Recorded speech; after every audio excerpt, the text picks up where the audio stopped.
Hello YouTube, it is Cheyenne Persinger here, and I currently do not really have an audience. I have people who maybe from a few years ago used to follow me on Facebook, YouTube, Instagram, all that good stuff, but I have really just fallen off. But the reason why is because I've just been so busy. I know everyone uses that word, but genuinely busy writing my books. I've got 22 books that I'm releasing very shortly, within the next month or 2 or 3, depending on the speed of my work, how fast I can get it done. But I got like 800 poems that are split between 22 different books that are going to be published. And I was hoping that after the books are published, that's when I would start my YouTube channel. And I have content lined up for like 10 years of podcasting, where I could literally just like hop on YouTube and read a poem, and then after I read that, have a conversation about it, what it means. And my topics are mostly on like depression and overcoming anxiety, fear, self-harm, suicidal temptations, all that good stuff. So I have some really deep writings, but I just was having a really deep thought today, and I thought, instead of waiting for my books to be published, I would like to record a video just having the conversation here. So this goes out to whoever might still be in my current audience and whoever is going to be my new audience, so that I guess just whoever. But one thing that was on my mind that I wanted to talk about is how humanity can be so confusing that I do not understand. Hold on, my cat is locked in the bedroom.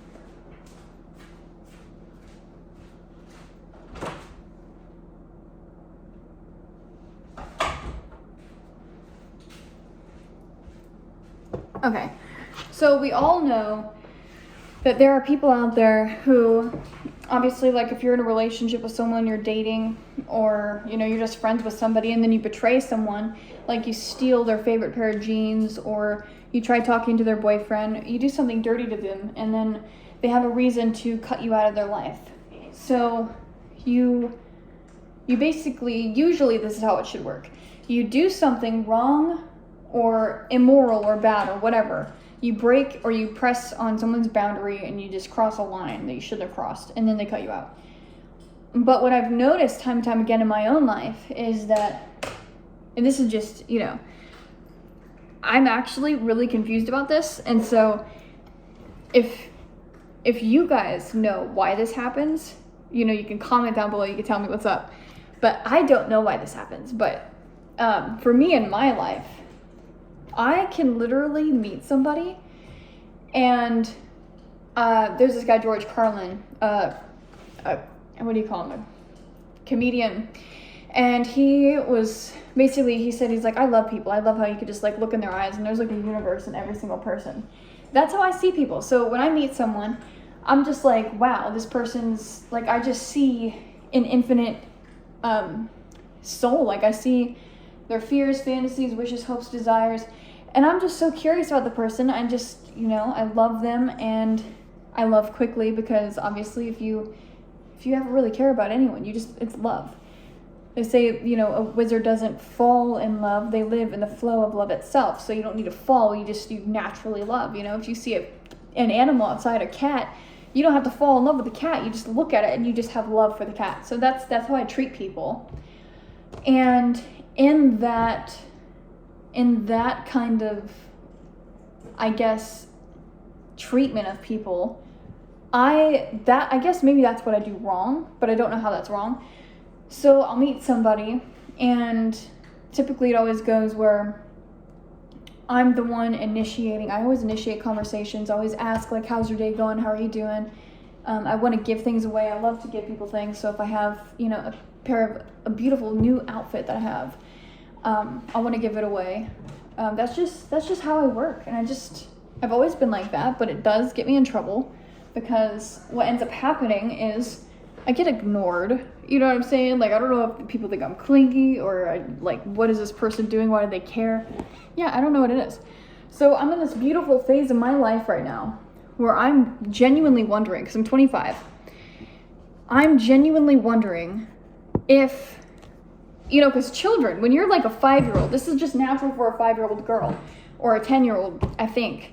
You just meet people and you're like, hey, how are you doing today? And you just love up on them, and that's just how it is. But I guess that energy has stayed with me, even though I'm 25, and it's just never left.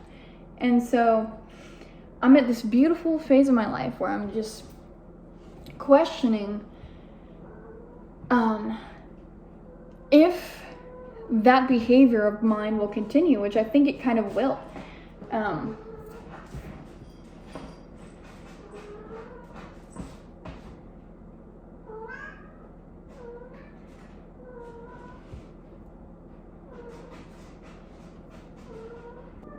Okay, so I had to clip the video there.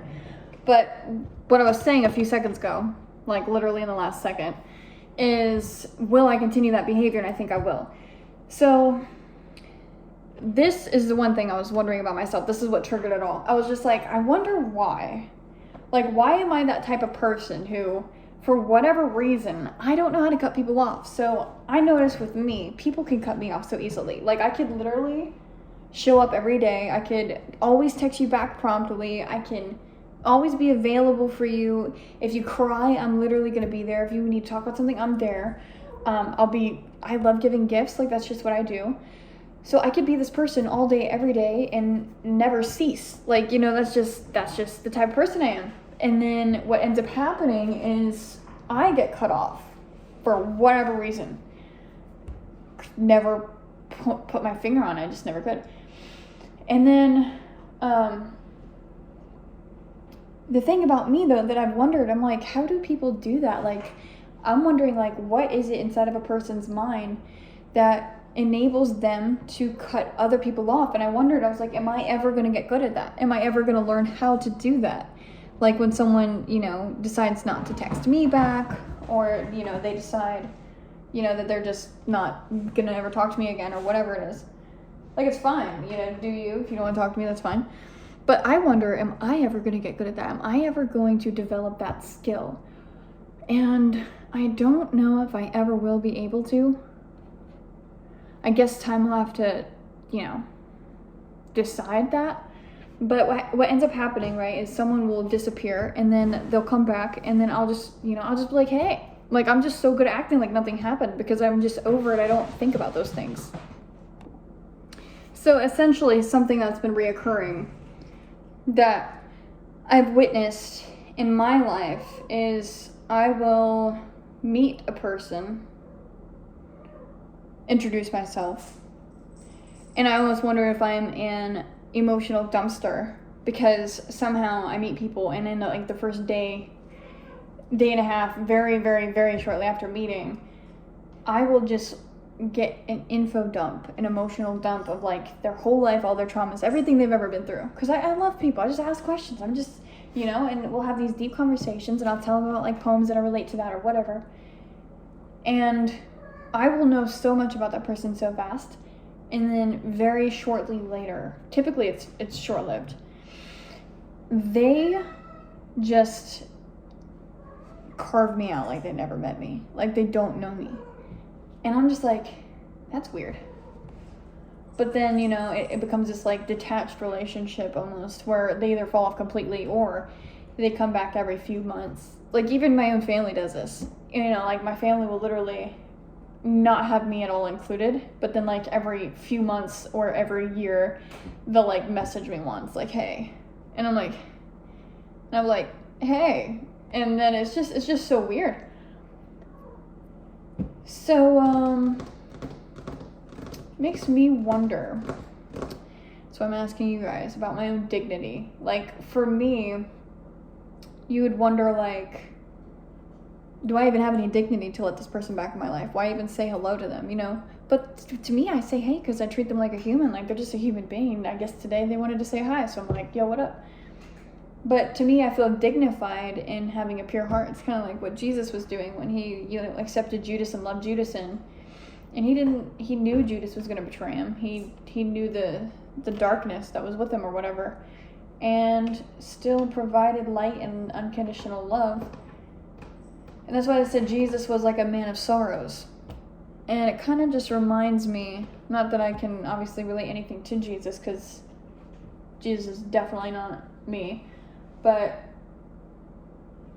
it's kind of like that, where you just, it's almost like an inevitable love that you have, and you just never understood how other people don't have that back. Or if maybe they have, but they're afraid. Like maybe people just get so they get so comfortable with me so fast that they get uncomfortable. I don't know. But like the ego voice, the one that's like, oh, I have pride, you know, they don't deserve me. Like that voice doesn't develop for me. I don't get it. Like I know, I've heard it so many times. Like I have people in my life. Out of every person I've ever met in my entire 25 years of existing, and I've met a lot of people, trust me, I've met a lot of people. But out of those 25 years, there's only two human beings that aren't even my family that have actually developed a relationship with me, and I can literally call them any day. They can call me any day, and I answer the phone, they answer the phone. They're always happy to hear from me. I'm always happy to hear from them. It's just a beautiful relationship.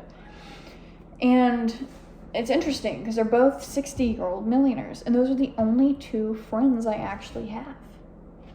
And both of those people, in their love for me, they do tell me, you know, F them, they don't deserve you. But like, I don't get, like, I understand their point of view, but for whatever reason, no matter how many times I have also felt that way, I'm like, you know, I am giving, I am loving, I'm inviting. I like to have fun. You know what I'm saying? Like, I love love, and I love you, and I'm just like, I'm existing. No matter, like, for whatever reason, that voice of they don't deserve me, I'm never going to talk to them again. I'm going to put them in their place and let them know, like, you lost me. For whatever reason, I have not been able to develop that solidified character. And that's what I'm saying. I'm not sure if that thing will ever develop in me, or if what I'm kind of thinking, I'm predicting my own future here.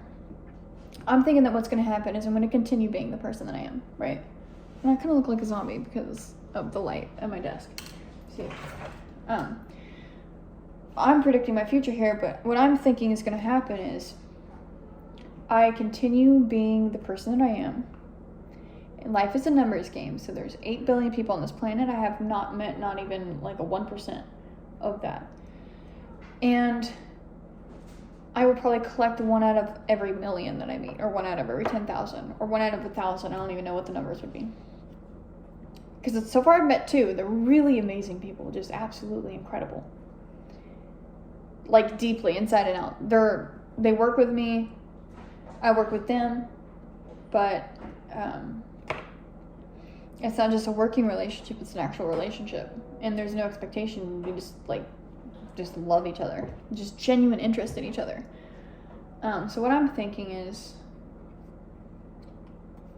eventually there might come a time when there's just enough of those people around me, like 5, 10, 20, and then maybe I have my own kids or whatever, and my own actual family.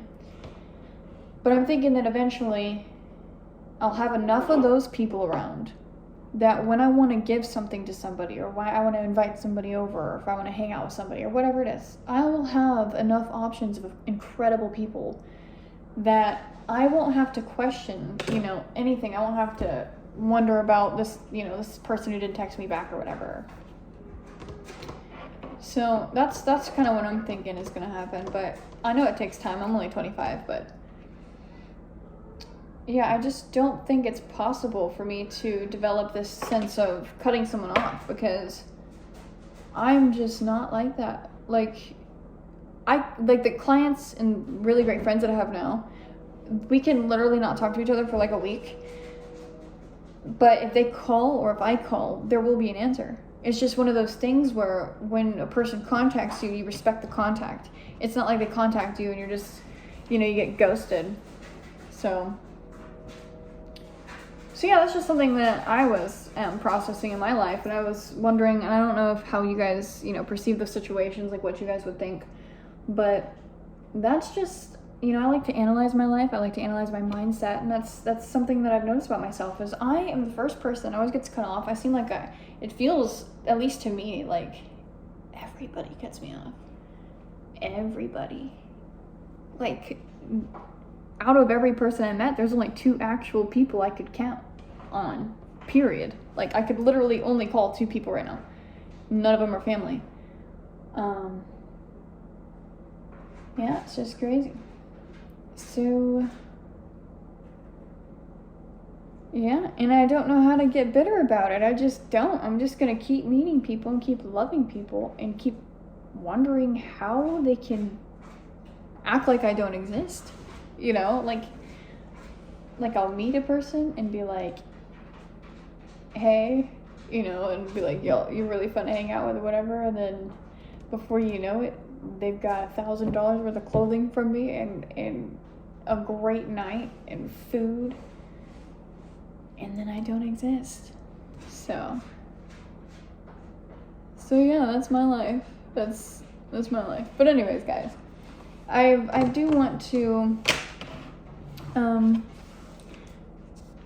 share poetry and whatnot, and I will be having, like I said, I got 22 books that are going to be published. They, start from black and go to gold, and they reflect the process of alchemy, which is turning base metals into gold. So the first book, I'll just throw the name out there, it's Dreaming of Darkness, and then the last one is Alchemic Perfection.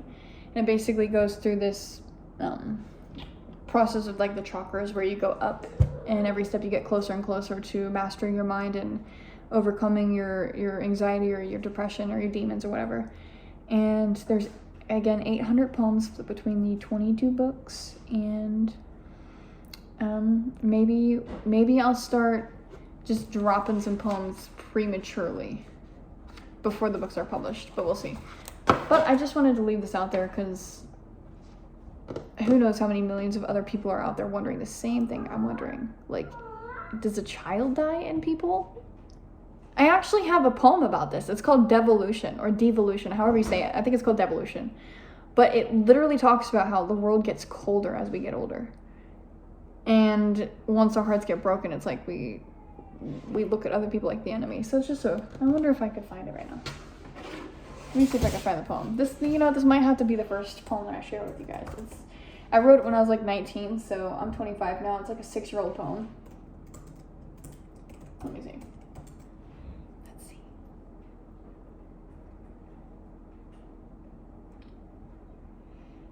I'll log into my account.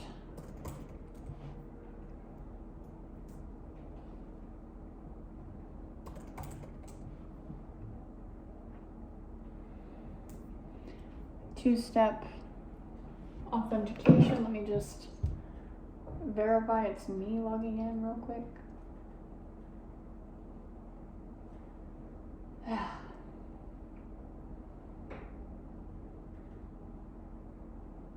This phone's being so slow. Alright.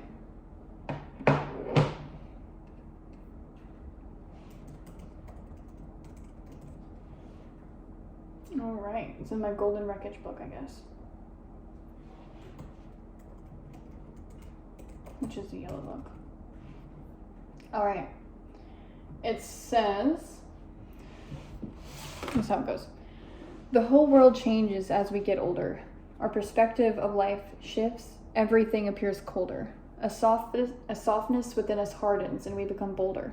How did this happen to us? Did we lose our childlike trust? Our innocence gets penetrated, and it can become easily corrupted, as my own past has demonstrated. As the world continued to stab me, my pure mind and heart became less able to breathe. The air was so poisonous that the child in me was no longer free. Eventually, I lost the ability to truly believe. And I know that it wasn't just me, because I have lost the trust of a childlike soul that I truly loved. But he's far from childlike now. His innocence is completely gone somehow. He too choked on the poisonous air. The sensitivity within him hardened, and he began to no longer care. Or, well, perhaps he only cares about the bad things now. The edges of our spirit solidify, and we seem to lose our effortless energy the more and more we cry. So in order to find happiness again, we give life more effort and we begin to try. Our true spirit starts to fade away, and our minds begin to envy. We start the game of pointing fingers, separating ourselves from love. We pick on what we identify as the enemy. I'm speaking on this topic now with the pure kid in me. I can clearly see this trend in society, and I can tell you now that this is far from heavenly. How could we all be happy and free if all you do is point out the devil in me?